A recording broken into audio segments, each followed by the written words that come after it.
Hello friends, स्वागत है आपके अपने यूट्यूब चैनल बिगिनर्स पाठशाला में। तो फ्रेंड्स, आज टॉपिक में लेकर आया हूँ, बहुत इंपॉर्टेंट है मैथमेटिक्स का टॉपिक, परसेंटेज की इंपॉर्टेंट क्वेश्चंस और आंसर्स हम लोग देखने वाले हैं। ओके फ्रेंड्स, ज़्यादा क्वेश्चंस नहीं होंगे, सिर्फ टॉप 5 क्वेश्चंस मैं करवाऊंगा। और परसेंटेज के पहले भी मैंने कॉन्सेप्ट क्लास क्लियर कर दिया था। तो टॉप 5 क्वेश्चंस यहाँ देखिए, top 5 questions equals to another 50 another type. इसका मतलब यानी कि 5 क्वेश्चंस ही आपको इस वीडियो में मिलेंगे, लेकिन 5 क्वेश्चंस अगर आप इस टाइप के कर लेते हैं तो बाकी के 50 क्वेश्चंस के बराबर आप बिल्कुल 50 क्वेश्चन इजीली क्रैक कर देंगे। ओके फ्रेंड्स, तो आपको पता है मेरे वीडियो बहुत शॉर्ट वीडियो रहता है, बहुत इन्फॉर्मेटिव वीडियो। जैसे मैथमेटिक्स में ही 5 क्वेश्चन करवाऊंगा, लेकिन बाकी के 50 क्वेश्चन आप अलग से कर लेंगे एग्जामिनेशन में, बिल्कुल यहाँ से आपको गलत नहीं होगा। और वो भी 5 क्वेश्चन में बिल्कुल इंपॉर्टेंट क्वेश्चन ही आपको करवाऊंगा। यहाँ से 2-3 क्वेश्चंस तो एग्जाम में श्योर शॉट आपको देखने के जरूर मिलेंगे। ओके फ्रेंड्स, तो अगर आप मेरे चैनल पर न्यू है तो प्लीज़ चैनल को सब्सक्राइब करके रखें, क्योंकि इसी तरह से ट्रिकी वीडियोस आपको मिलती रहेंगी हमेशा हर सब्जेक्ट की। तो बहुत पावरफुल वीडियो होती है फ्रेंड्स, एकदम पावर पैक्ड वीडियो होती है। तो हर सब्जेक्ट्स को लेकर मैं यहाँ पर आपको वीडियो लेकर आता हूँ। और क्या करना है, वीडियो को बेल को ऑल आइकॉन पे कर लेना, जिससे मेरी वीडियो की नोटिफिकेशन आप तक पहुंच सके। तो चलिए वीडियो को डायरेक्ट क्वेश्चंस के साथ हम लोग स्टार्ट करते हैं। तो coming to the first question friend, first question देख सकते हैं। फर्स्ट क्वेश्चन में ए बी से 6 गुना बड़ा है। ए बी से क्या है, 6 गुना बड़ा है। सवाल ये है, तो पूछ रहा है बी ए से कितना प्रतिशत कम है। तो कम पूछ रहा है, बी ए से कितना प्रतिशत कम है। तो देखिए सवाल को देखिए, पहले अच्छे से सवाल को समझना है। ए बी से 6 गुना, यानी कि ए और बी को हम लोग इस तरह से लिख लेंगे। उसके बाद फिर क्या कर रहा है, मान लीजिए बी को 1 हम लोग लिखते हैं तो ये क्या हो जाएगा, 7 हो जाएगा। क्यों 7 होगा, क्योंकि एक क्वेश्चन में ऑलरेडी क्लियरली दिया हुआ है, मेंशन्ड है, ए बी से 6 गुना बड़ा है, बी से 6 गुना बड़ा, यानी कि ए 1 है तो ए हो जाएगा 7। तो पूछ रहा है बी ए से कितना प्रतिशत कम है, बी ए से कितना प्रतिशत कम है। तो देख सकते हैं दोनों का डिफरेंस क्या हो जाएगा, यहाँ पर 6 हो जाएगा। अब विथ रेस्पेक्ट टू किसके रेस्पेक्ट में बात हो रहा है, 7 के रेस्पेक्ट में। जिसके रेस्पेक्ट में बात होता है वो हमेशा डिनोमिनेटर में आ जाता है। तो 7 के रेस्पेक्ट में हो रहा है तो 6/7 हो जाएगा, इंटू 100 प्रतिशत पूछ रहा है तो इसलिए 100 हो जाएगा। अब देख सकते हैं यहाँ पर 1/7 का वैल्यू क्या होता है, 1/7 को सोल्व कीजिएगा तो 14.28 होता है। तो यहाँ पर सोल्व कर लेंगे 6/7 इंटू 100, 14×6 = 84, यानी कि अप्रोक्स हम लोग कहें तो 85 इसका आंसर होगा। 85 पॉइंट समथिंग आंसर में इसी तरह से आपको टिक करके आना है फ्रेंड्स। ओके, हम लोग कैसे 1/7, यहाँ 6 को क्या है, 6/7 इंटू 100, इसे भी सोल्व कर सकते हैं आप। बाकी सोल्व करने का ये टेक्निक है। 1/7 का वैल्यू पहले मैंने देखा 14.28 है, छोटा छोटा कैलकुलेशन हमको याद करना पड़ेगा। और उसका फिर देखिए इजीली मैंने 14 से यहाँ पर 6 टाइम्स हम लोग इसे कैलकुलेट कर लें, तो ये अप्रोक्स 85 इसका आंसर आ गया। चलिए नेक्स्ट क्वेश्चन की ओर चलते हैं फ्रेंड्स, बहुत इजी क्वेश्चन था ये। Coming to the next question, देखिए क्वेश्चन क्या है, यदि राम की आय मोहन से 12.5% अधिक है तो मोहन की आय राम से कितना प्रतिशत कम है। Okay friends, question I hope आप लोग को समझ में आ रहा होगा। तो क्या क्वेश्चंस में है दिया हुआ, पहले क्वेश्चंस को अच्छे से समझते हैं। यदि राम की आय मोहन से 12% अधिक है तो 12.5% अधिक है, तो 12.5% को हम लोग क्या लिख सकते हैं, 1/8। 1/8 का ही वैल्यू 12.5% होता है। ओके फ्रेंड्स, आई होप आप लोग को पता होगा। नेक्स्ट पूछ रहा है तो मोहन की आय राम से कितना प्रतिशत अधिक है। तो पहले क्वेश्चंस को देखते हैं। फर्स्ट लाइन का, यदि राम की आय मोहन से इतना अधिक है, तो राम और मोहन को हम लोग बिल्कुल उसी तरह से लिख लेंगे। ये राम हो गया और ये मोहन हो गया। तो यहाँ पर देखिए क्या पूछ रहा है, राम की आय मोहन से 12.5% अधिक है, यानी कि हम लोग मोहन की आय अगर 8 लिखते हैं तो राम की आय हो जाएगा 9, कि राम की आय अधिक है। ओके फ्रेंड्स, तो 8 में 1 जोड़ देंगे, इसी तरह से आपको सोल्व करना है।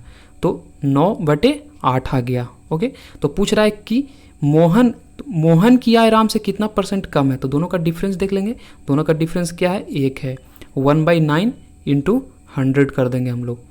ओके फ्रेंड्स, इसका देखिए इसका आंसर इजी कैलकुलेशन है, 11.11% आपका आंसर आ जाएगा। आई होप आप लोग को समझ में आ रहा होगा। ओके फ्रेंड्स, क्वेश्चंस को अच्छे से पढ़ना है, उसके बाद फिर ये वैल्यू छोटी छोटी वैल्यू आपको पता होनी चाहिए। 12.5% का वैल्यू 1.8 है, 1/8 है, इसीलिए हम लोग, और ऑलरेडी राम की आय मोहन से 12.5% अधिक बोल रहा है, इसलिए राम के वैल्यू में हम लोग एक ऊपर वाला न्यूमिनेटर वाला एक ऐड कर दिए तो बड़ा हो गया। ओके फ्रेंड्स, यहाँ से अलग से कुछ भी आपको नहीं निकालना है, सब कुछ क्वेश्चंस में दिया। क्वेश्चन को अच्छे से पढ़ेंगे तो आप इजीली किसी भी क्वेश्चंस को क्रैक कर लेंगे, किसी भी क्वेश्चन को आप इजीली सोल्व कर लेंगे। ओके फ्रेंड्स, तो चलते हैं नेक्स्ट क्वेश्चन की ओर हम लोग। Coming to the next question friends, that is third question. यहाँ देखिए, दो संख्याएं तीसरी संख्या से क्रमशः 15%, 20% कम है, तो पहली संख्या दूसरी संख्या का कितना प्रतिशत है? ये क्वेश्चन है, ये भी क्वेश्चन बहुत इंपॉर्टेंट है, तो इसे सोल्व कर लेते हैं। चलिए, क्वेश्चंस में क्या दिया हुआ है फ्रेंड्स, दो संख्याएं तीसरी संख्या से क्रमशः 15%, 20% कम है, तो पहली संख्या दूसरी संख्या का कितना परसेंट? तो इसमें सबसे पहले तो हम लोग को क्या करना है, तीसरी संख्या पता नहीं है, तो तीसरी संख्या हमेशा हम लोग क्या करेंगे, तीसरी संख्या को 100 ले लेते हैं।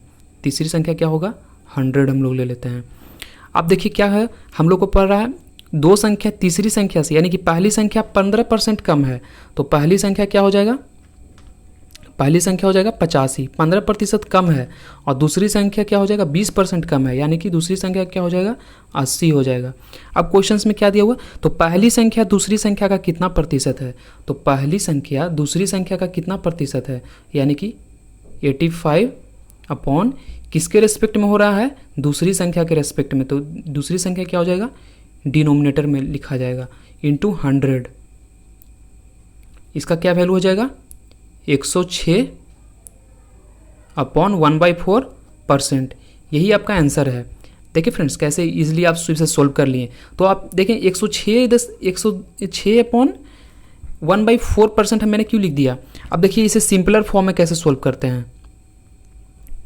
जैसे इसे सिंपलर फॉर्म में कैसे सोल्व करेंगे, 85/80 को कैसे लिख सकते हैं हम लोग, 80 प्लस 5/80 लिख सकते हैं। उसके बाद फिर देखिए 80 से 80 कैंसिल हो गया, तो यहाँ पर क्या वैल्यू आ जाएगा, 1 + 1/16 आ गया ना फ्रेंड्स। और 1/16 का वैल्यू क्या है, 6.25 इसका वैल्यू होता है, 6.25 इसका वैल्यू होता है। Okay friends, 6.25।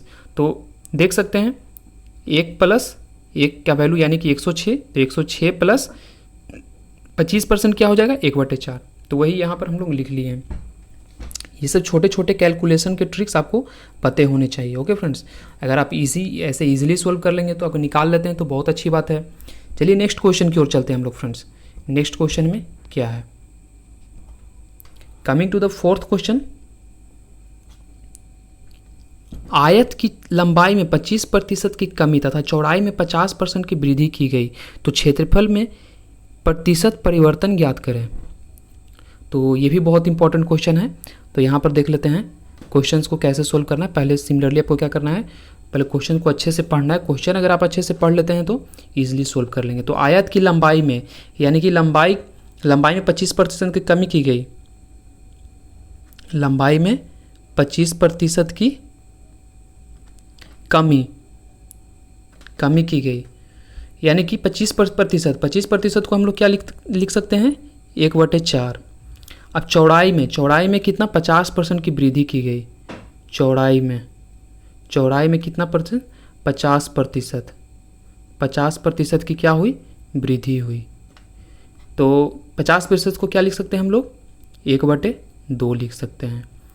ओके फ्रेंड्स, तो देखिए लंबाई में कितना है, इतना हो रहा है कमी, यानी कि 1/4 कमी हो रहा है, यानी कि 4 से 3 हो रहा है, 4 से 3 हो रहा है लंबाई में। और चौड़ाई में देखिए, चौड़ाई में 1/2 का वृद्धि हो रहा है, यानी कि 2 से 3 हो रहा है। ओके फ्रेंड्स, अब देखिए इसे कैसे सोल्व करेंगे। इसे सिंपली सक्सेसिव केस है। सक्सेसिव केस में हम लोग क्या करेंगे, देखिए अगर किसी को अगर कट रहा होता तो काट देते, लेकिन नहीं कट रहा है तो सिंपली क्या मल्टीप्लाई हो जाएगा। 9 हो गया और 4 दूनी 8 हो गया। अब देखिए 1 का डिफरेंस आ रहा है, 1 का डिफरेंस, 1 का इंक्रीमेंट हो रहा है। एरिया में कितना, 1 का इंक्रीमेंट हो रहा है 8 के रेस्पेक्ट में। हमेशा याद रखना है, इस जिसके रेस्पेक्ट में रहता है वो डिनोमिनेटर में लिखा जाएगा। ओके फ्रेंड्स, तो 1/8 हो जाए, 1/8 गुना 100। इसे सोल्व कीजिएगा तो 12.5% आपका आंसर आएगा। है ना इजी फ्रेंड्स। हमेशा याद रखना है आपको, इसी ट्रिक से सोल्व करना है। किसी भी क्वेश्चंस को बहुत आराम से आप सोल्व कर लेंगे। इसी टाइप का क्वेश्चंस और भी अलग अलग क्वेश्चंस आपको देखने को मिलेगा एग्जामिनेशन में। आयत नहीं दे करके अलग अलग दे दिया जाता है, वृत्त दिया हुआ रहता है या किसी और सर्कल दिया हुआ रहेगा, बहुत तरह का क्वेश्चन आता है। तो इस टाइप के क्वेश्चन आप एग्जाम में अगर आएगा तो आप बिल्कुल गारंटी के साथ इसे आप सोल्व कर लेंगे। चलिए नेक्स्ट क्वेश्चन की ओर चलते हैं फ्रेंड्स। नेक्स्ट क्वेश्चन क्या है, 5th क्वेश्चन। ये लास्ट क्वेश्चन है, इस पर और भी बेस्ड जितने भी क्वेश्चन होंगे। चलिए क्वेश्चन पहले पढ़ लेते हैं। पहली संख्या दूसरी संख्या से 45% कम है तथा दूसरी संख्या तीसरी संख्या से 20% अधिक है, तो प्रथम दो संख्याओं का औसत तीसरी संख्या से कितना प्रतिशत कम है। ये ऑलरेडी क्वेश्चन एसएससी में पूछा गया है। ओके फ्रेंड्स, तो देखिए पहली संख्या दूसरी संख्या से क्या है, 45% कम है। चलिए अब देखते हैं, क्वेश्चंस को पढ़ते हैं, साथ में सोल्व कर लेते हैं, सोल्व भी करेंगे हम लोग साथ में।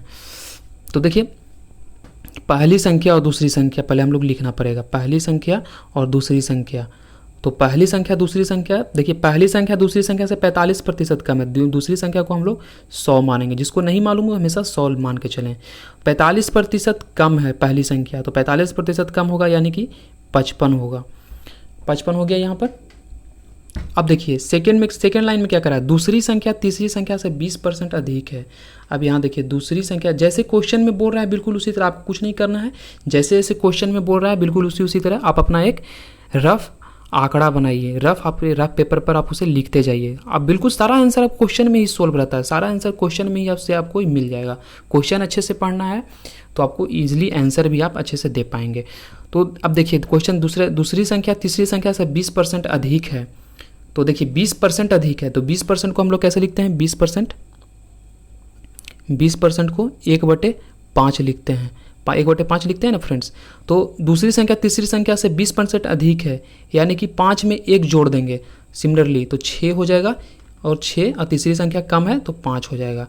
अब देखिए यहाँ से सबसे पहले आपको एक चीज़ समझना है, तो हम लोग को सबसे पहले यहाँ से क्या निकालना है, first number second number third number, यानी कि पहली संख्या दूसरी संख्या तीसरी संख्या आपको निकालनी होगी, तभी तो आप निकाल पाएंगे दो संख्याओं का औसत तीसरी संख्या के प्रतिशत कितना है। तो सबसे पहले आपको क्या करना पड़ेगा फ्रेंड्स, तो इक्वल कीजिए, यानी कि सेकेंड नंबर को दूसरी संख्या को हमेशा इक्वल करना है। तो दूसरी संख्या को इक्वल करेंगे, सबसे पहले देखिए इसे फर्दर सिंपलर फॉर्म में कर देते हैं। 11 × 5 = 55 कट गया, और 20 × 5 = 100, इधर सिंपलर फॉर्म में हो गया। अब ये नहीं कटेगा, तो 11 और 20 आ गया यहाँ पर, पहली संख्या दूसरी संख्या। तो पहले क्या करना है, हमको दूसरी संख्या को हमको इक्वल करना है। तो दूसरी संख्या को इक्वल करने के लिए देखिए यहाँ पर क्या करेंगे हम लोग, 3 से गुना कर देंगे, 3 से गुना करेंगे तो यहाँ आ गया 60। अब यहाँ पर देखिए दूसरी संख्या को इक्वल करना है, तो इक्वल करने के लिए क्या करेंगे, 10 से गुना होगा, तब तो 60 होगा, 60 हो गया। अभी देखिए कि दूसरी संख्या हमारा पहली संख्या दूसरी संख्या तीसरी संख्या हम लोग को यहाँ पर मिल गया। तो पहली संख्या दूसरी संख्या और तीसरी संख्या, देखिए पहली संख्या क्या हो गया, 11 × 33 हो गया। अब दूसरी संख्या क्या हो गया, देखिए दूसरी संख्या 60 हो गया, है ना, 60, यहाँ पर भी 60 है और यहाँ पर भी 60 है। अब तीसरी संख्या 10 × 5 = 50 हो गया, 50 लिख लीजिए यहाँ पर।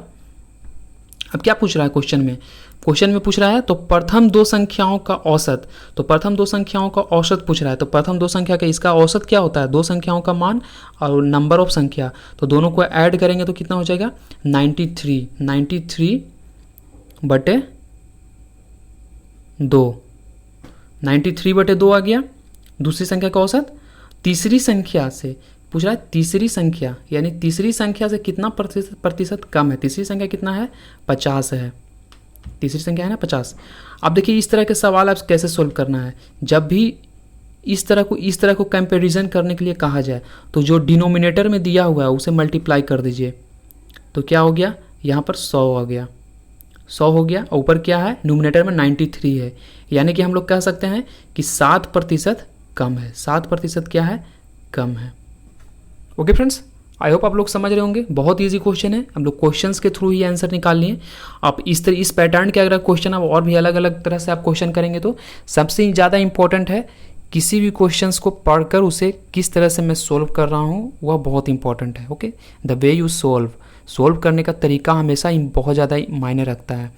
तो आप किसी भी टाइप क्वेश्चंस को, अब कल मैं कुछ और अलग टाइप्स लेकर आऊँगा प्रतिशत का, और भी इंपॉर्टेंट क्वेश्चंस रहेंगे, तो ये वीडियो अगर आपको अच्छी लगी होगी तो प्लीज़ कमेंट सेक्शन में अगर एनी डाउट हो, कोई भी डाउट अगर हो तो कमेंट सेक्शन में जरूर बताइएगा। मैं फिर से क्वेश्चन रिपीट करूँगा। ओके फ्रेंड्स, फिर से मैं समझाऊँगा इसे। और वीडियो को पसंद आई हो तो प्लीज़ लाइक कर दीजिएगा और दोस्तों के साथ शेयर कीजिएगा, और अच्छी लगी हो तो सब्सक्राइब जरूर कीजिएगा। Thank you friends.